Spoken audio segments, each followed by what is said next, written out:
कहानी का नाम भूल भुलैया हवेली। गांव के किनारे पर एक पुरानी टूटी फूटी हवेली थी, जिसे लोग भूल भुलैया हवेली कहते थे।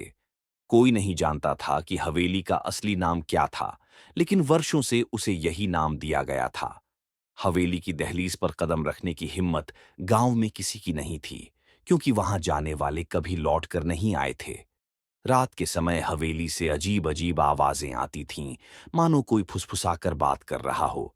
लोग कहते थे कि हवेली में आत्माओं का वास है, जो हर आने वाले को अपनी कैद में ले लेती है।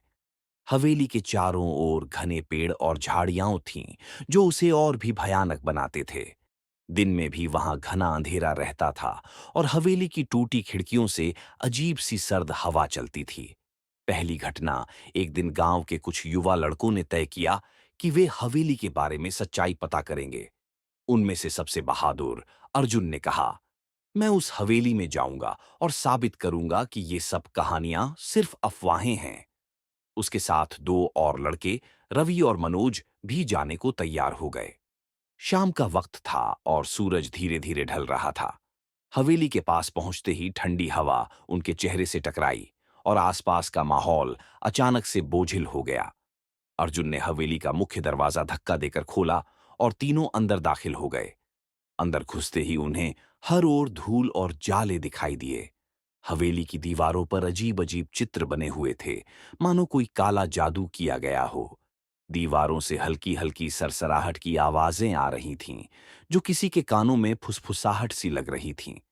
तीनों ने आपस में नजरें मिलाईं और बिना कुछ बोले आगे बढ़ते रहे। हवेली की भयावहता अचानक, एक दरवाजा अपने आप खुल गया। तीनों का दिल जोर जोर से धड़कने लगा, पर अर्जुन ने खुद को संभालते हुए कहा, चलो, हमें डरने की जरूरत नहीं है। ये सब हवा के कारण हो रहा होगा। जब वे अंदर गए तो उन्हें एक पुरानी सीढ़ी दिखाई दी, जो हवेली की ऊपरी मंजिल तक जाती थी। तीनों ने सीढ़ियों पर कदम रखा, और हर कदम के साथ उनकी बेचैनी बढ़ती जा रही थी। जब वे ऊपर पहुंचे तो उन्हें एक विशाल कमरा दिखाई दिया, जो अब तक का सबसे अजीब था। वहां एक पुरानी टूटी फूटी कुर्सी पर एक गुड़िया बैठी थी। उसके बाल गंदे और उलझे हुए थे, और उसकी आंखें बेहद डरावनी थीं, मानो वह सीधे उनकी आत्मा में झांक रही हो। अचानक रवि ने कहा, ये गुड़िया हिली। मैं इसे अपनी आंखों से देखा। लेकिन अर्जुन और मनोज ने उसकी बात को हंसी में टाल दिया। तभी एक ठंडी हवा का झोंका आया, और वह गुड़िया कुर्सी से गिर पड़ी। इस बार तीनों की धड़कनें तेज हो गईं।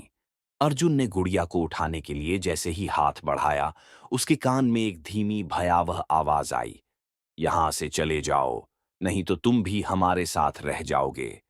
डरावना सच, अर्जुन ने घबराकर पीछे देखा, लेकिन वहां कोई नहीं था। अब तीनों लड़के पूरी तरह डर गए थे, और जल्दी से हवेली से बाहर भागने लगे। पर जैसे ही वे बाहर निकलने की कोशिश करने लगे, हवेली के दरवाजे अपने आप बंद हो गए।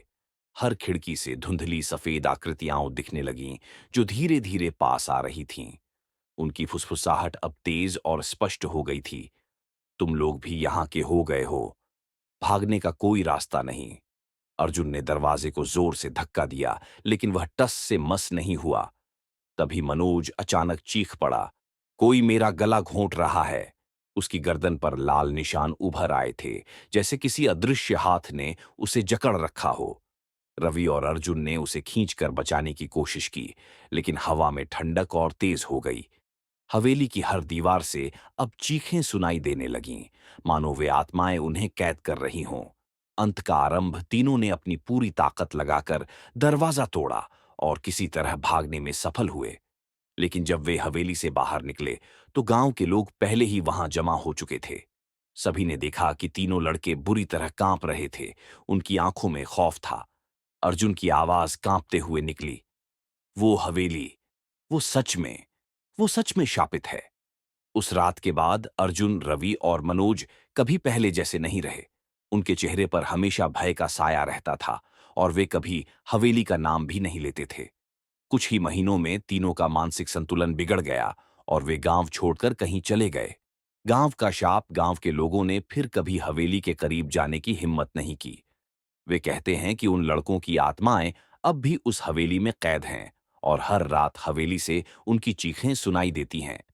हवेली के आसपास की जमीन पर अब कोई पैर नहीं रखता, और जो भी गलती से वहां चला जाता है वह फिर कभी लौट कर नहीं आता। आज भी जब हवेली के पास से कोई गुजरता है तो उसे हवेली की खिड़कियों से सफेद धुंधली आकृतियां दिखाई देती है, जो उसे अंदर बुलाती हैं। लेकिन जो कोई भी समझदार होता है वह हवेली के पास जाने की गलती कभी नहीं करता। हवेली अब भी वहीं खड़ी है, अपने रहस्यों और आत्माओं को समेटे हुए किसी और शिकार के इंतजार में। समाप्त।